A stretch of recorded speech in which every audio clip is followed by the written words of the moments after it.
నమస్తే, welcome to 95 news. ముందుగా బులెటిన్లో హెడ్లైన్స్ చూద్దాం.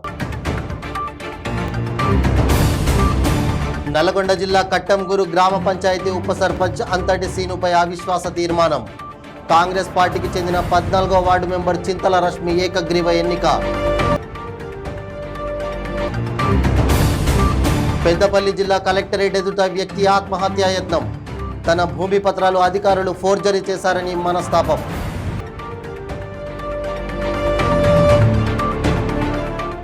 రాజమహేంద్రవరం సమీపంలో మహానాడు వేదికకు భూమి పూజ. 15 లక్షల మంది హాజరు కానున్నారన్న కింజారపు అచ్చెన్నాయుడు.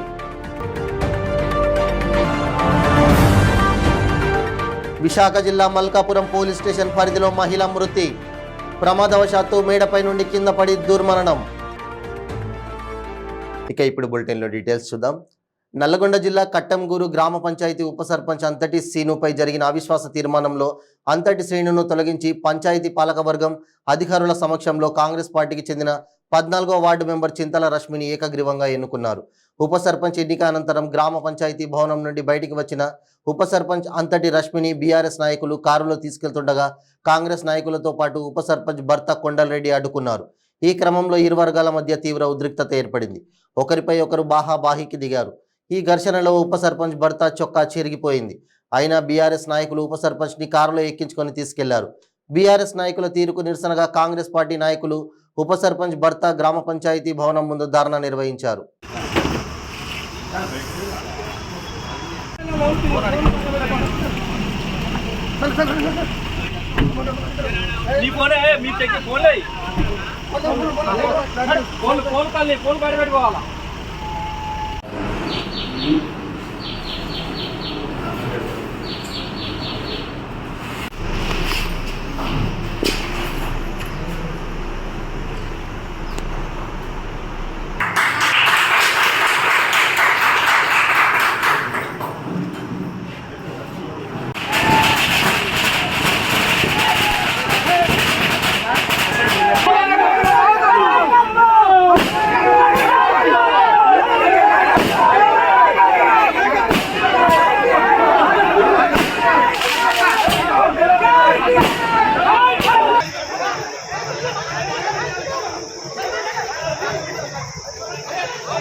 తన భూమి పత్రాలు అధికారులు ఫోర్జరీ చేశారని ఆరోపిస్తూ పెద్దపల్లి జిల్లా ధర్మారం మండలం బొట్టా వనపర్తికి చెందిన రామచంద్రరావు పెద్దపల్లి జిల్లా కలెక్టర్ ఎదుట ఆత్మహత్య యత్నానికి పాల్పడ్డాడు. తన ఫోర్జరీ పత్రాల గురించి అధికారులను కలిసేందుకు పెద్దపల్లికి వచ్చాడు. ఎవరూ పట్టించుకోలేదని మనస్తాపం చెంది పెట్రోల్ పోసుకొని నిప్పండించుకున్నాడు. రామచంద్రరావు తీవ్రంగా గాయపడడంతో ప్రభుత్వ ఆసుపత్రికి తరలించి చికిత్స ప్రారంభించారు. ఆయన పరిస్థితి విషమంగా ఉందని వైద్యులు పేర్కొన్నారు. అన్నదమ్ముల మధ్య భూ వివాదం ఉందని, ఇందులో పత్రాలను అధికారులు ఫోర్జరీ చేశారని రామచంద్రరావు ఆరోపిస్తున్నారు.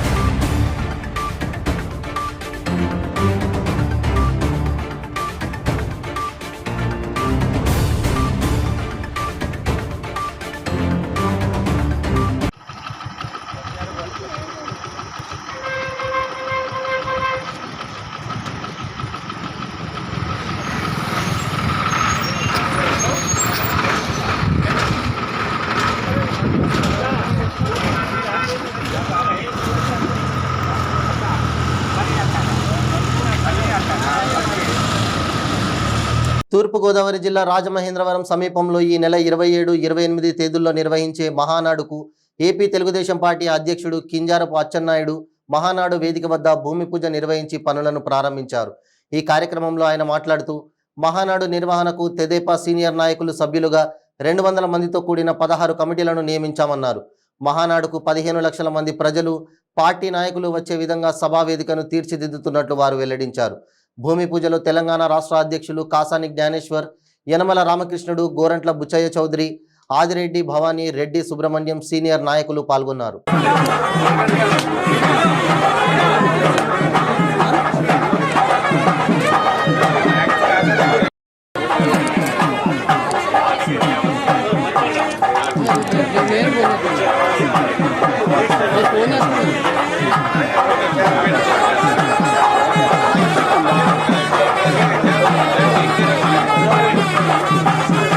స్థాయి వరకు, రాష్ట్ర స్థాయి వరకు 15,000 మంది ప్రతినిధులతో ప్రతినిధుల సభని 27న జరపాలని చెప్పి నిర్ణయించాం. 17 తీర్మానాలు తయారు చేయాలని గతంలో జరిగినటువంటి తీర్మానాలని చెప్పి నిర్ణయం చేశాం. దాని గురించి నిన్ననే 15 కమిటీలు వేసుకున్నాం. ఏ ఒక్కరికి అసౌకర్యం లేకుండా, ఏ ఒక్కరికి ఇబ్బంది కలగకుండా మీద కసరత్తు చేసి తీర్మానాలు ఈసారి జగన్మోహన్ రెడ్డి వచ్చిన తర్వాత విధ్వంస పాలన మీద, ఆంధ్రప్రదేశ్ వినాశనం మీద, ఈ 400 సంవత్సరాలు ఈ దుర్మార్గుడు చేసినటువంటి అరాచకాల మీద ఒక తీర్మానం కూడా తయారు చేస్తున్నారు. విశాఖ జిల్లా మల్కాపురం పోలీస్ స్టేషన్ పరిధి త్రినాథపురంలో వాసం శాంతి అనే మహిళ మృతి చెందింది. ప్రమాదవశాత్తు శాంతి మేడపై నుండి పడిపోయి ప్రాణాలు కోల్పోయింది. భర్తతో మనస్పర్ధలు కారణంగా మృతురాలు 2 పిల్లలతో సహా 2 ఏళ్లుగా అమ్మ వద్దనే ఉంటోంది. రాత్రి మేడపై నిద్రించేందుకు వెళ్లిన శాంతి ఉదయం శవమై కనిపించిందంటూ తల్లి కుమారి రోధిస్తోంది. కూతురి మృతిపై పోలీసులకు ఫిర్యాదు చేసింది. మల్యాపురం పోలీసులు కేసు నమోదు చేసి దర్యాప్తు చేస్తున్నారు. తల్లి మృతితో పిల్లలు ఆంథోనీ రాజ్, రోజ్ మేరీ అనాథలయ్యారు. ఇప్పుడు పెద్ద పాపాల పాప ఈ అమ్మాయి.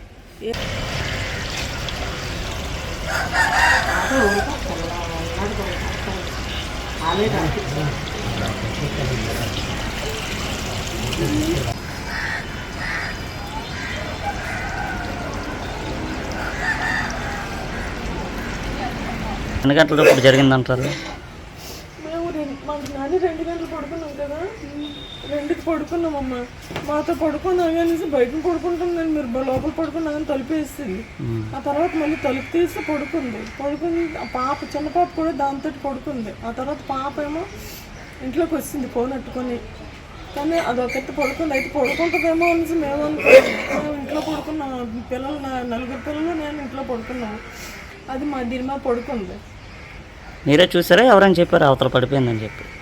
పొద్దున్న నేను కొట్టుకెళ్తాను, కింద కొట్టుంది నాకు. కొట్టుకెళ్దాం అనేసి లేచి బ్రష్ చేశాను. బ్రష్ చేసి అయితే ఇంట్లో కోసం వెళ్ళిపోయింది. ఇక్కడ కిందకు దిగిపోయింది కోసం అనేసుకొని నేను వచ్చి చూస్తే ఇంట్లో లేదు. మళ్ళీ మీదకి వెళ్ళి పిల్లలు లేపాను.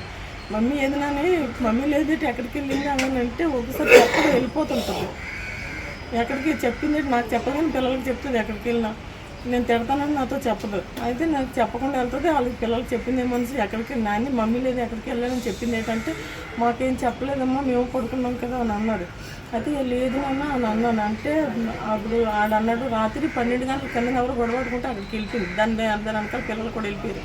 ఆ తర్వాత మళ్ళీ పిల్లలు వచ్చేసారు. ఆ తర్వాత అది వచ్చింది. అయితే అనకాపల్లి జిల్లా మునగపాక మండలం ఎన్టీఆర్ కాలనీలో నివసిస్తున్న మల్ల కిరణ్ సంతోష్ అనే వ్యక్తిని 3 రోజుల క్రితం పాయిజన్ తీసుకోవడంతో అనకాపల్లి ఉషా ప్రైమ్ హాస్పిటల్లో అడ్మిట్ చేశారు. వైద్యం వికటించి సంతోష్ మృతి చెందాడు. డాక్టర్ల నిర్లక్ష్యం వల్ల మృతి చెందాడని బంధువులు ఆరోపించారు. మృతునికి భార్య, 2 పిల్లలు ఉన్నారు. ఉషా ప్రేమ్ హాస్పిటల్ ముందు బంధువులు, గ్రామస్తులు బైఠాయించి ధర్నాకు దిగారు.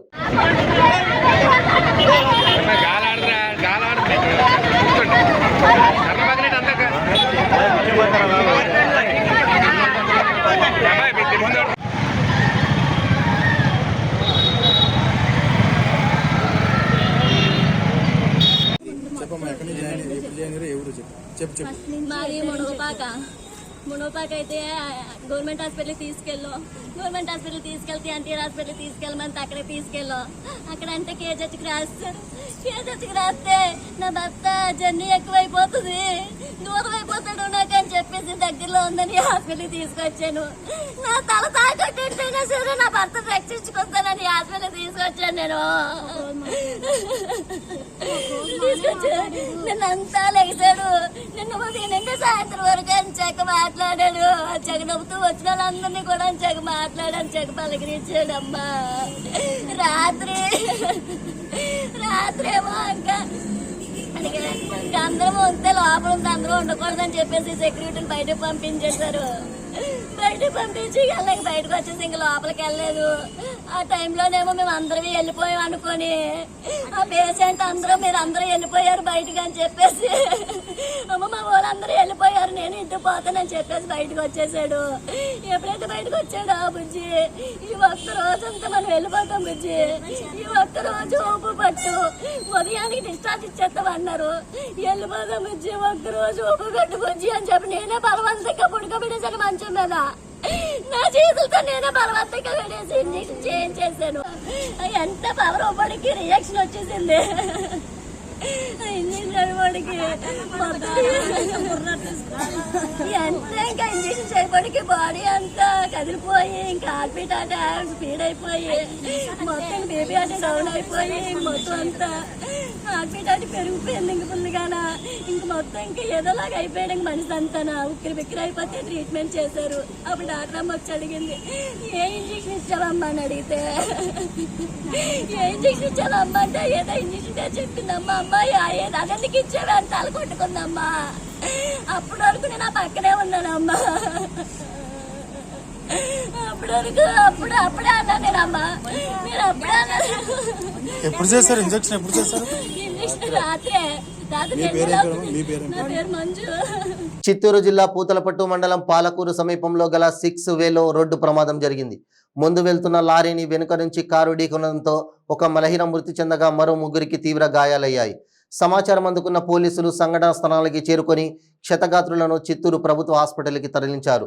వీరు తిరుమల దైవ దర్శనానికి వెళ్లి తమ స్వగ్రామమైన బెంగళూరుకు తిరిగి వెళ్తుండగా ఈ ఘటన చోటు చేసుకుంది.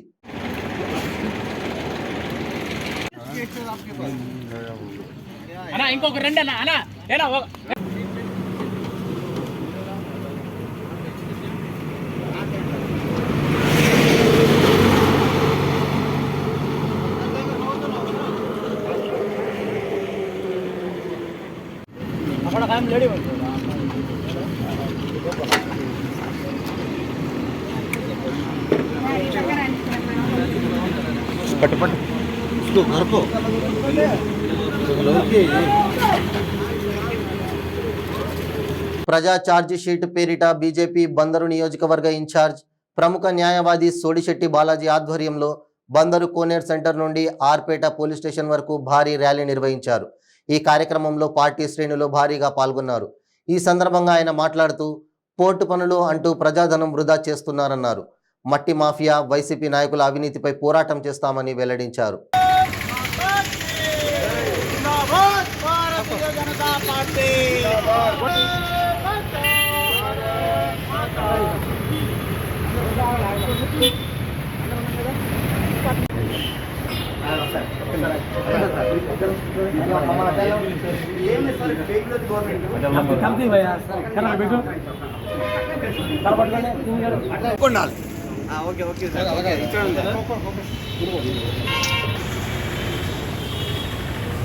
Okay done.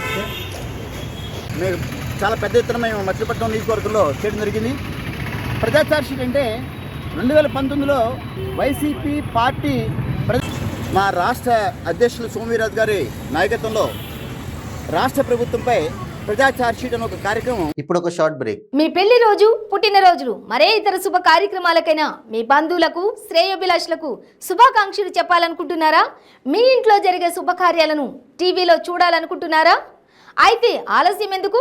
95 న్యూస్ అందిస్తుంది మీకు ఆ అద్భుతమైన అవకాశం. ఆలస్యం ఎందుకు? స్క్రీన్ పై కనిపించే ఈ నంబర్కు వెంటనే డయల్ చేయండి. మీరు చెప్పే శుభాకాంక్షలు ప్రత్యక్ష ప్రసారంలో చూడండి. మీరు డయల్ చేయవలసిన నంబర్ 9912696750. తాజా సమాచారం కోసం 95 న్యూస్ ఇప్పుడు యాప్లో మీ ముందుకు వచ్చింది. వెంటనే డౌన్లోడ్ చేసుకుని న్యూస్ అప్డేట్ తెలుసుకోండి. ప్రతి క్షణం ప్రజాక్షేమం కోసం.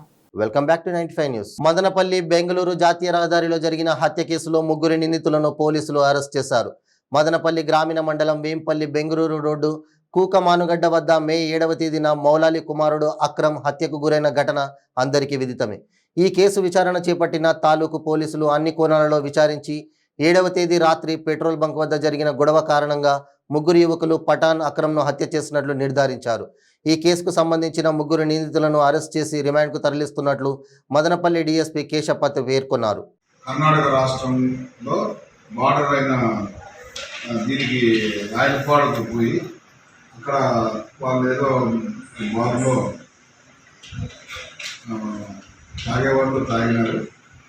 తర్వాత అదే మాదిరే AP-21 AS 8483 ఇండికా కార్లో కూడా 3 వ్యక్తులు, వాళ్ళు కూడా నవాజ్ షరీఫ్, మహబూబ్ షరీఫ్, తర్వాత మహమ్మద్ రఫీ, ఈ 3 కూడా కార్లో పోయారు. వాళ్ళు కూడా ఆ బార్లో కాకుండా వేరే బార్లో వాళ్ళు కూడా మందు తాగారు. తర్వాత ఈ ఆటో వాళ్ళు పక్కన నయారా అని పెట్రోల్ బంక్ ఉంది, ఆ బంకులో డీజిల్ పట్టుకున్నారు 300 రూపాయలకి. ఆ 300కు ఫోన్పే చేశారు. ఆ ఫోన్పేలో రిసిప్ట్ ఒకటే వస్తుంది, అది వచ్చి పెట్రోల్ బంక్ వాళ్ళు పట్టుకుంటారు. వీళ్ళేమి మాకు రిసిప్ట్ ఇవ్వని చెప్పి పెట్రోల్ పంప్ బాయ్తో గొడవ పడతారు. ఆ గొడవ ఎంతవరకు పోయిందంటే గట్టిగా పంప్ బాయ్ వీళ్ళు ఎక్కువ అతిగా మాట్లాడతారు. అది ఈ పిల్లోడు అక్రమ్ కూడా ఎక్కువ మాట్లాడినాడు. తర్వాత దాంట్లో ఇంకో వ్యక్తి రెడ్డి భాష అనే అతను కూడా ఎక్కువ మాట్లాడారు.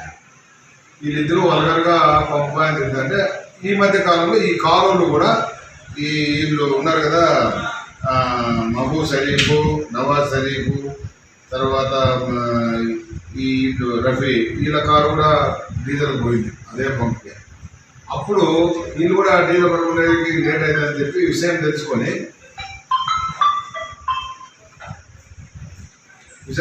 ఎందుకు పోయి మీకు రిసిప్ట్ అంత అవసరమా, మీరు టైం వేస్ట్ చేస్తున్నారు, మేము కూడా డీజిల్ పట్టుకొని పోవాలి కదా అని చెప్పి మెల్లిగా మాట్లాడారు. అప్పుడు వీళ్ళు ఏదో వల్గర్గా నీకేం సంబంధము అని చెప్పి మాట పెట్టుకొని గట్టిగా తిట్టుకున్నారు. ఉర్దూలో తిట్టడం అంటే అమ్మా నాన్నను బాగా తిట్టుకున్నారు. అక్కడ ఉన్న ఎవిడెన్స్ని బట్టి మాకు దొరికింది. పంపు బాయ్ లాస్ట్కు వీళ్ళు ఆటోలో ఉన్న వాళ్ళు కొందరు ఉన్నారు కదా, వాళ్ళు అంతా ఇడిపించి చేశారు. అక్కడ సరే అని చెప్పి ఆడ మీరు పోండి, మేము వస్తాం మీ వెనకాల, మీ అందరూ చూస్తామని చెప్పి వీళ్ళు కారులో ఉండేవాళ్ళు వాళ్ళ ఆటో వాళ్ళు బెదిరించినారు ఉండేవాళ్ళే. కానీ కర్ణాటక రాష్ట్రంలో ఎలక్షన్ జరుగుతున్నాయి కాబట్టి అక్కడ పోలీస్ మూమెంట్స్ అంతా బాగా ఉంది కాబట్టి ఇక్కడ వద్దులే అని చెప్పి వీళ్ళు కారులో ఉన్న ముద్దాయిలు మన రాష్ట్రానికి పోయిన తర్వాత కారులో పోయి అడ్డగించి కొడతామనే ఉద్దేశంతో ప్లాన్తోనే వీళ్ళు కొంచెం లేట్గా పోయినారు. ఆటో ముందు పంపించి మన చెక్ పోస్ట్ దాటి ఉద్గానపల్లి దగ్గరికి వస్తానే కారులో వాళ్ళు అడ్డగించి ఏమన్నా మీరు ఆడ బంకులో మమ్మల్ని అక్కని తిడతారా అని చెప్పేసి రెడ్డి భాషను మొదట అటాక్ చేసినారు, వాడిని కొట్టినారు. అది చూసి అక్రమ్ నేనే కదా ఎక్కువ స్పందించిన నేను కూడా తిట్టినానని చెప్పేసి అక్రమ్ పారిపోతారు. ఎక్కడ మదనపల్లి సైడ్ పారిపోతారు. మదనపల్లి సైడ్ పారిపోయి తర్వాత వీళ్ళు వాడిని కొట్టేసి ఏడు అమ్మోడు మాకు తిట్టాడు కదా అని చెప్పేసి తిట్టితే వాడు లేడు కాబట్టి ఇంకా వాడు ముందరగా పోయినాడని చెప్పేసి కారులో ఆటో వాళ్ళని వదిలేసి మదనపల్లి సైడ్ వచ్చారు. ఈ మదనపల్లి సైడ్లో ఉప్మాన్ దగ్గర అతను పోతా ఉంటే ముందర పోయి కారు ఆపి దాంట్లో ఈ అటాక్ చేసేసి దాంట్లో ఈ రఫీ అనే అతను సట్టు పట్టుకున్నాడు. షరీఫ్ అనే అతను కారులో జాకీ రాడ్ తీసుకున్నాడు. నవాజ్ షరీఫ్ అనే అతను చేతులు పట్టుకొని ఈ సంపన్రా అని గట్టి కలిసి రఫీ అనే అతను షరీఫ్ రాడ్తో వెనకాల తల మీద కొట్టి ఒక్క ఏటికే అతను స్కల్ యాక్స్ అయ్యి పడిపోయినాడు. వెంటనే 3 కలిసి బాడీని ఎత్తి పక్క కాలంలో సీనా పబ్లిక్స్ని మార్చినారు. కాబట్టి వెంటనే వీళ్ళు బయలుదేరి వచ్చినారు. ఇది మాకు ఇమీడియట్గా పొద్దున్నే మాకు ఇన్ఫర్మేషన్ కేసు పెట్టాము. తర్వాత మాకు బండి నెంబరు చెక్ పోస్ట్లో మాకు టెక్నాలజీ వల్ల మేము చెక్ పోస్ట్లో అయితే ఆ నెంబర్ బండి ఓనర్ని కనుక్కొని ముద్దాయిల కోసం ఆ బండి ఓనర్ని పట్టుకొని బండి ఎవరు తీసుకున్నారని చెప్పి ఆ పేర్లు వచ్చేసాయి మాకు. ఆ పేర్లను బట్టి మేము ఎదుగుతున్న స్పెషల్ టీంని పెట్టి మేము ఎదుగుతున్నాం ముద్దాయిల కోసం. ఇంకా పోలీసులు పట్టుకొని కొడతారనే ఉద్దేశంతో ఈయన మన ఇన్ఛార్జి తహసీల్దార్ ఉన్నారు కదా బాబాజాన్ గారి దగ్గర ఈరోజు 11/5/23 తేదీ సాయంత్రము, అంటే నిన్న 11వ తేదీ నిన్న సాయంత్రం సరెండర్ అయినారు. సరెండర్ అయి జరిగిన విషయం అంతా ఇన్ఛార్జి తహసీల్దార్ గారికి చెప్పి ఆ తహసీల్దార్ గారి దగ్గర నుంచి మాకు వాళ్ళని తీసుకొని మా ఇన్స్పెక్టర్ అదే రోజే వచ్చి హాజరు పెట్టిన తర్వాత మేము రీకన్స్ట్రక్షన్ కేసు అంతా చేసి తర్వాత టెక్నాలజీ కాల్ డీటెయిల్స్, తర్వాత సెల్ ఫోను, తర్వాత సీసీ కెమెరాలు ఇవన్నీ వెరిఫై చేసేసి ముద్దాయిలకు లింక్ కరెక్ట్గా కుదిరిందనమాట. వాళ్ళు చెప్పిన ప్రకారము ప్లస్ ఇది ఎలక్ట్రానిక్ ఇన్వెస్టిగేషన్ అంతా కూడా మాకు లింక్ ఏర్పడి దానివల్ల ముద్దాయిలు మర్డర్ చేసినట్లు ప్రూవ్ అయినందువల్ల అతన్ని వాళ్ళ ముగ్గురిని అరెస్ట్ చేసి ఈరోజు రిమాండ్ పంపిస్తున్నారు. ఇది కేవలం వీళ్ళందరూ కూడా వీళ్ళ తండ్రులంతా ఒక అన్నదమ్ములు. వాళ్ళు ఒరిజినల్గా కొరకలకోట మండలము. ఈ రఫీ వాళ్ళ ఫాదరు కాదర్ భాష అతను సింహాద్రిపురానికి పోయి అక్కడ వ్యాపారం చేసుకొని అక్కడ స్థిరపడ్డారు. మిగతా తమ్ముళ్ళు ఇద్దరు కొరకలకోటలో ఒకరు, అంగంలో ఒకరు ఉన్నారు. వీళ్ళు కూడా మందు తాగే పోయినా రాయలపాటికి పోయినా, అంటే వీళ్ళు తాగిన బాటలో కాకుండా ఏదైనా బాటలో తాగారు.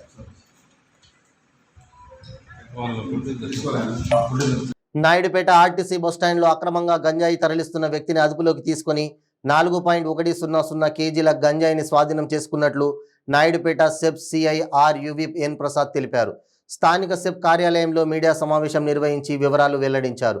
ఈ సందర్భంగా ఆయన మాట్లాడుతూ నాయుడుపేట ఆర్టీసీ బస్టాండ్లో తనిఖీలు నిర్వహిస్తుండగా ఓ వ్యక్తి అనుమానాస్పదంగా సంచరిస్తూ ఉండడంతో అతన్ని అదుపులోకి తీసుకుని విచారించగా అక్రమంగా గంజాయి తరలిస్తున్నట్లు గుర్తించామన్నారు. కాకినాడ నుంచి గంజాయిని కొనుగోలు చేసి బెంగళూరుకు తరలిస్తున్నట్టు విచారణలో వెల్లడించారు. పట్టుబడిన సాగర్ వద్ద నుంచి 4.100 కేజీల గంజాయిని స్వాధీనం చేసుకోవడం జరిగిందని, ఈ గంజాయిని 20,000 కొనుగోలు చేసి బెంగళూరులో 70,000 విక్రయిస్తున్నట్టు విచారణలో వెల్లడైందన్నారు. ఈ మేరకు కేసు నమోదు చేసినట్లు తెలిపారు.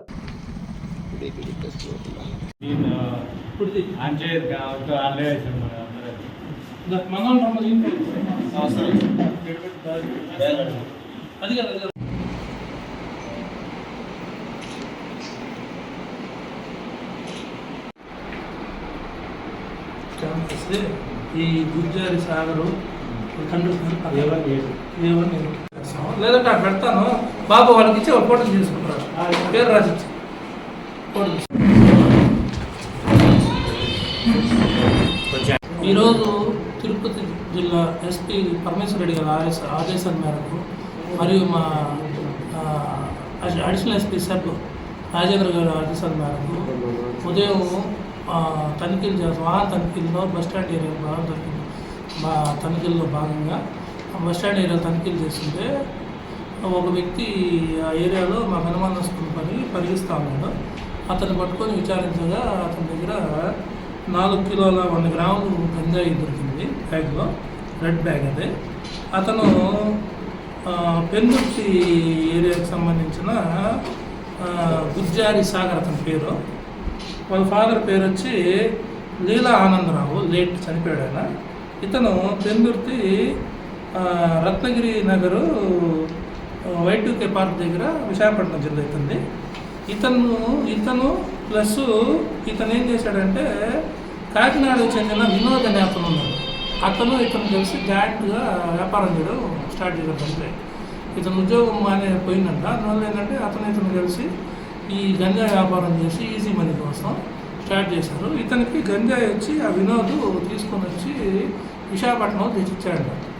తీసుకొచ్చిన తర్వాత ఆ గంజాయిని ఇతను బెంగళూరు తీసుకుపోతానని చెప్తున్నాడు. బెంగళూరులో తీసుకెళ్ళిన తర్వాత ఆ వినోద్ అనే అతను ఆ పాయింట్ పెడతాడు, ఎవరికి రావాలి అక్కడ ఎవరికి ఇవ్వాలని అతను చెప్తాడంట. అతని మీద కూడా కేసు బుక్ చేశాను. ఇతను దాదాపు 20,000 అక్కడ అరకులో ఏదో వీడు కొన్నారంట. అక్కడ వినోదే కొనుక్కొని ఇచ్చాడు. అక్కడ ఇతను తీసుకెళ్ళితే అక్కడ బెంగళూరులో ఇది 70,000 రూపాయలు అమ్ముతారండి. ఆ వచ్చిన డబ్బు ఇద్దరు షేర్ చేసుకుంటారు రిటర్న్ అయిన తర్వాత. ఇంతవరకు వినోద్ మీద A2 కేసు బుక్ చేసాం. అతని కోసం 2 టీములు పోయినాయి. అతను దొరికితే అతను కూడా చెప్తాను. Thank you. ప్రకాశం జిల్లా పోలీసులు బంగారం చోరీ చేస్తున్న వ్యక్తులను అరెస్ట్ చేశారు. కర్ణాటక నుంచి బెంగళూరుకు వెళ్తున్న ప్రయాణికుల నుంచి బంగారు వస్తువులను చోరీ చేస్తున్నట్లు వచ్చిన ఫిర్యాదుతో రంగంలోకి దిగిన పోలీసులు నిందితులను అరెస్ట్ చేశారు.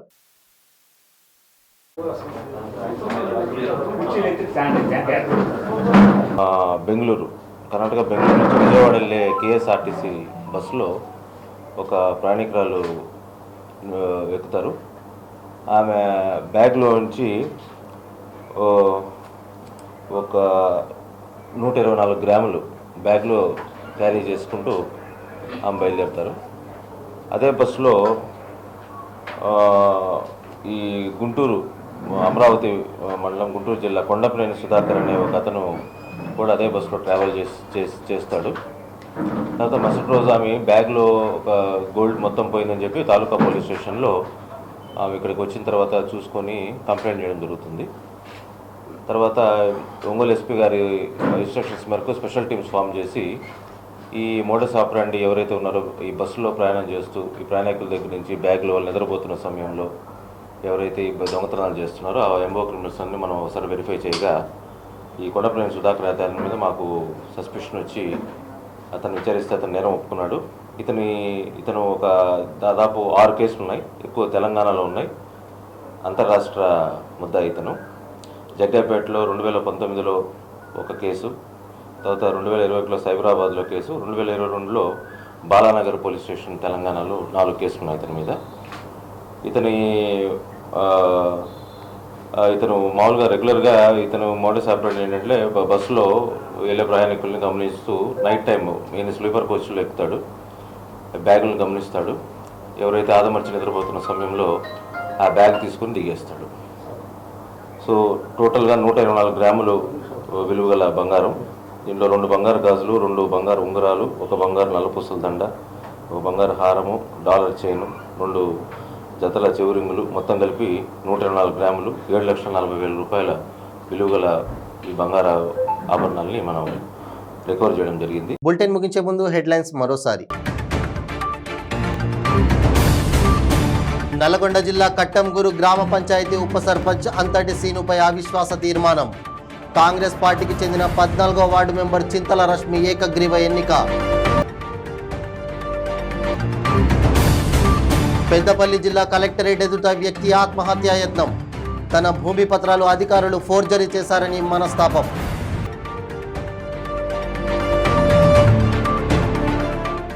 రాజమహేంద్రవరం సమీపంలో మహానాడు వేదికకు భూమి పూజ. 15 లక్షల మంది హాజరు కానున్నారన్న కింజారపు అచ్చెన్నాయుడు.